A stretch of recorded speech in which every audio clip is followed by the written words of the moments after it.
Le verdict est tombé les amis, le Barça est dans la merde. Mais avant ça, parlons d'abord de cet homme qui réalise un magnifique début avec le Brésil. Cette nuit encore une fois pour les phases à élimination pour la Coupe du Monde 2026. C'était encore une victoire, 3-0 face au Chili. Et les buteurs étaient Estevão Williams, Lucas Paqueta et Guimarães. Et ce petit-là encore une fois, comme depuis son arrivée à Chelsea, a encore marqué les esprits. Il a tout simplement terminé homme du match et c'était totalement mérité. Et pour une fois, on n'a pas entendu que João Pedro a encore marqué un but. João Pedro qui d'ailleurs s'est senti très mal pendant le match et comme vous pouvez le voir, il a même vomi sur le terrain. Et je rappelle qu'hier, aucun joueur du Real Madrid n'était présent dans l'effectif du Brésil. Malgré sa victoire du Brésil et ça fait au total 3 matchs pour Carlo Ancelotti avec le Brésil. 2 victoires, 1 match nul, 4 buts marqués et 0 but encaissé. C'est ça le plus dingue. 0 but encaissé en 3 matchs les amis, c'est énorme. On termine avec le FC Barcelone les amis. Mauvaise nouvelle, là ça va encore chauffer. Vous vous rappelez tous du pénalty qu'a obtenu Lamine Yamal face au Rayo Vallecano. Toute la polémique qu'il y avait eu, et bah regardez ce qu'il dit. On nous dit clairement, officiel, la Liga confirme que les installations de VAR fonctionnaient très bien lors du match Rayo Vallecano FC Barcelone. Donc on nous a dit que la VAR ne fonctionnait pas au moment où il y a eu le penalty, sauf que ça fonctionnait très bien. L'absence de VAR sur le penalty du Barça est due à une erreur interne chez Mediapro. Et c'est là le Barça se fait attraper. Regardez ce qu'il dit. Au rappel, le président de Mediapro est étroitement lié et proche du Barça. Et pour ceux qui ne savent pas, ce même président de Mediapro a financé une grande partie de la campagne présidentielle de Juan Laporta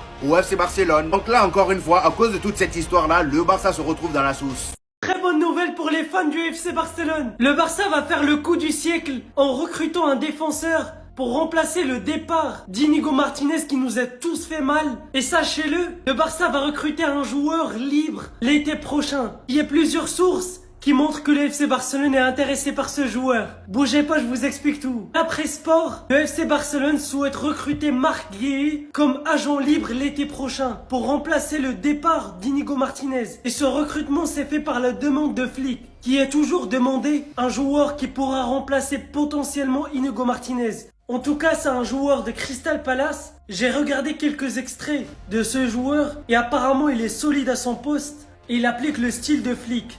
En tout cas, si le Barça fait le coup du siècle avec ce joueur, déjà on va pas dépenser d'argent parce qu'on est en galère et surtout c'est un bon défenseur pour l'avenir.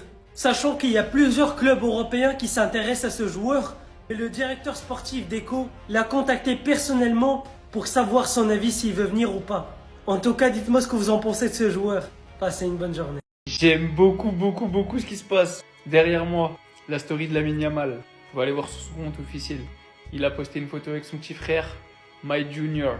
Bien évidemment, on peut pas s'empêcher de penser que ça fait réponse à la story d'Ousmane Dembélé, qui aurait été appelé par France Football d'après la planète. Et moi, je vais vous dire un truc. Je m'en fous qu'il gagne.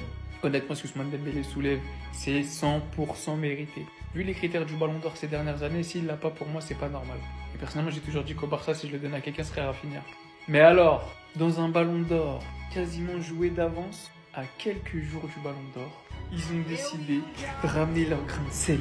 Ils ont décidé d'épicer un petit peu la cérémonie.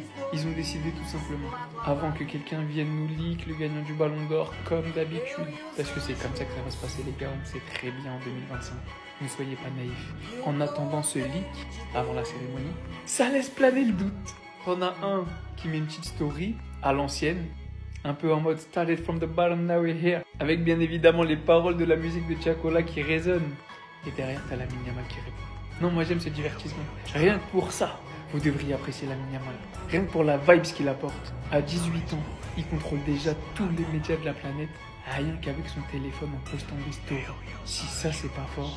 La trêve n'est même pas terminée qu'elle commence déjà à me saouler et me casser la tête. De Jong rentre à Barcelone car Coman estime qu'il n'est pas à 100% donc il a une petite blessure. On espère que c'est rien de grave. Les Pays-Bas avaient affronté la Pologne et d'ailleurs Lewandowski a l'air en jambes. Je pense qu'au retour de la trêve il sera titulaire. Il y a Gavi qui pour l'instant ne va toujours pas mieux et ne devrait pas jouer son match face à Valence à cause de son problème qu'il a au genou actuellement. Et Baldé qui s'était blessé à l'entraînement qui devrait être absent un mois. Donc Gérard Martin, Torrent, on compte sur vous. Hier, l'Espagne a joué, Pedri a été titulaire et il a pu jouer à son poste cette fois-ci vu que Fabien Ruiz était blessé. Lamine Yamal était lui aussi titulaire, mais il aurait des petites douleurs au dos. Il est donc sous massage mais devrait être disponible pour le prochain match de l'Espagne. De La Fuente, s'il te plaît, ne force pas. Quant à Olmo, il est rentré, il a dû jouer une vingtaine de minutes. Actuellement, Rooney Bardi joue avec les U21 et il a inscrit une Panenka. Il y a aussi Christensen et Koundé qui sont actuellement en train de jouer.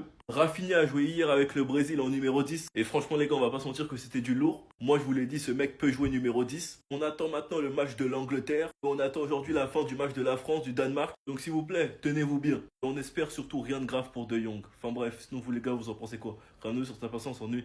Information que je viens de voir les gars, carrément j'y crois pas. Officiel, la Liga confirme que les installations du VAR fonctionnaient très bien lors du match Rayo FC Barcelone. L'absence de VAR sur le penalty du Barça est due à une erreur interne chez Mediapro. Ce qu'il faut savoir, c'est que le président de Mediapro a financé une grande partie de la campagne présidentielle de Joan Laporta, le président du Barça, garantissant son élection 30 millions d'euros injectés via sa société Orpheus Media. Rores a acquis 24,5% de Barça Studio, la société de production audiovisuelle du FC Barcelone, pour 100 millions d'euros contribuant au financement du transfert de Lewandowski. Et enfin, le président de Mediapro est un socios du FC Barcelone et fervent supporter. Dans un premier temps, on nous dit que la VAR elle était désactivée. Je sais pas, je connais pas la source qui nous dit aujourd'hui que la VAR fonctionnait au moment du penalty de Yamal, mais si il s'avère que c'est vrai et que le problème était en réalité une erreur interne venant de Mediapro, Mediapro dont le président est un socios du FC Barcelone, je suis pas en train de vous accuser les Barcelonais les enfants de Negreira. Mais l'information elle est folle, vous la prenez comme vous le voulez. Ça commence à faire beaucoup Laporta. Les magouilles pour pouvoir inscrire les joueurs, des affaires avec le président de la comité arbitrale, et maintenant on nous parle de cette affaire de VAR.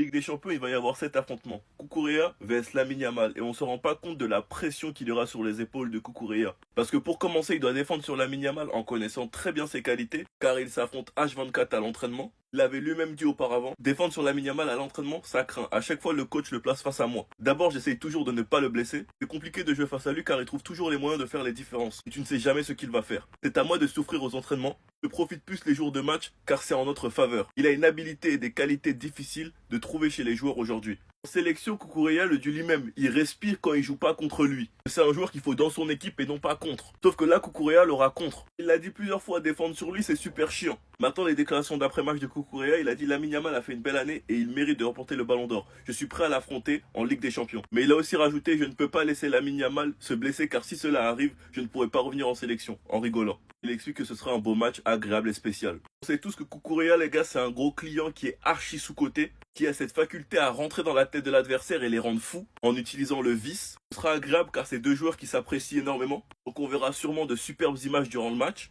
Et la pression psychologique que Cucurella aura en défendant en Ligue des Champions sur un joueur qui redoute, surtout sur un joueur auquel il doit faire attention car c'est son meilleur joueur de sa sélection et qui a la Coupe du Monde. Bon courage à Cucurella, on n'est pas ensemble. Sinon vous les gars, vous en pensez quoi? Ramenez-nous sur Snap, on s'ennuie. Rafi Coco Jojo, ça vient sur l'huile pressée, sombrero idiot, puis ensuite il s'amuse à jongler de la tête, 2 fois. Faut vraiment voir l'action pour le croire. Excuse-nous Ronaldinho, désolé Ronaldinho, excuse-nous. De toute façon, depuis ce câlin, on a compris t'es dans laquelle. Ce désespoir les gars, je l'ai déjà vu quelque part. Ça c'était après le match contre le Rayo Vallecano. Et ben vous vous souvenez de ce match? Voici la suite. Voici la suite. Donc oui, je n'ai aucune inquiétude concernant Rafinha. Tout ce que vous avez vu, c'est du bordel. Et les gars, j'ai même appris une chose, c'est que c'était un montage. Dites-vous que les gens sont tellement fous qu'ils ont fait un montage pour essayer de nous faire croire qu'il y avait une embrouille entre Rafinha et Lamine Yamal, que Rafinha le regardait d'un air gêné. Vous êtes des tarés les gars. Là aussi les gars, vous allez nous inventer que Rafinha regarde Estevao et Pedro avec un air gêné. Enfin bref, moi je vous l'ai dit, j'ai cette conviction que Rafinha peut jouer en 10. Mais pour ça, il faudrait que Rashford élève son niveau et trouve ses repères. Comme ça, on pourra avoir 2 ailiers qui percutent, Yamal, Rashford. Donc ça permettra d'étirer le bloc. Et dans le cœur du jeu, Rafi Coco Jojo avec Lewandowski devant lui. Il avait déjà montré avec Flick qu'il pouvait jouer 10. Et il le montre encore une fois avec le Brésil. Enfin bref, sinon vous les gars, vous en pensez quoi? Ramenez-nous sur Snap, on s'ennuie. Lionel Messi vient de déclarer qu'il va peut-être pas jouer la Coupe du Monde 2026. Si Lionel Messi il joue pas la prochaine Coupe du Monde qui est dans même pas un an, on va tous pleurer les gars, on va sortir les mouchoirs. Parce que là, vu le niveau qu'il a montré hier, ce serait trop bête de pas jouer cette compétition. Surtout qu'il est aux États-Unis, il est en forme, il joue pas trop de matchs, il peut se reposer. Et regardez ce qu'il a déclaré sur le Mondial 2026. Je suis enthousiaste et impatient. Étape par étape, je n'ai pas encore pris de décision. Mais là, il dit, comme je l'ai dit avant à propos de la Coupe du Monde, je ne pense pas que j'en jouerai une autre. En raison de mon âge, c'est la chose la plus logique, mais nous y sommes presque. Je suis donc excité et motivé. J'y vais jour après jour, match après match. Je terminerai la saison, puis je ferai la pré-saison et il restera 6 mois. Les gars, je vous ai fait une petite feinte, bien évidemment. Moi, je pense qu'il va la jouer. En vrai de vrai, je pense qu'il va la jouer. Après, c'est vrai que ça aurait été plus beau de partir sur une bonne note, sur une excellente note avec la Coupe du Monde 2022 qu'il a remportée. Il finit en plus de ça meilleur joueur. Mais je pense qu'avec son niveau, avec les fans, avec en plus de ça la Coupe du Monde qui est là où il joue,